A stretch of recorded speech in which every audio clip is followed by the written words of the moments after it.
Si je reprends l'exemple de la souffrance, du burn-out, du harcèlement, moi j'ai eu des cas où la personne elle est rétrogradée, on lui enlève sa voiture de fonction, elle va plus aux réunions stratégiques, vraiment il y a un truc très très dur, et la personne le dit limite avec le sourire, parce qu'elle s'est déconnectée des émotions en disant bah moi j'applique ce qu'on me dit, je suis un bon agent qui respecte la hiérarchie, et du coup la reconnaissance c'est de me dire ah tiens écoutez quand vous me dites ça moi, je serais en colère ou je serais triste, mais en tout cas, je vis un truc assez intense, me dire que vous êtes rétrogradé petit à petit, au fil des mois.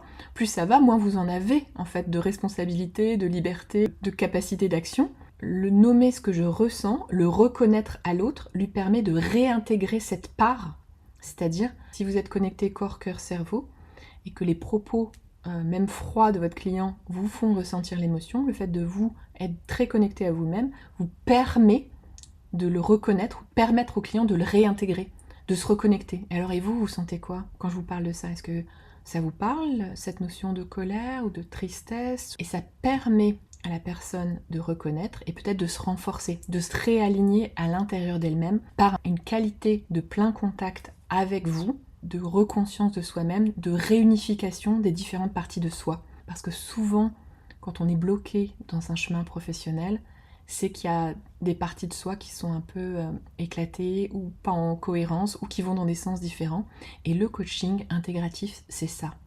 C'est être pleinement connecté à l'autre pour lui permettre de redevenir pleinement connecté à lui-même et à son potentiel.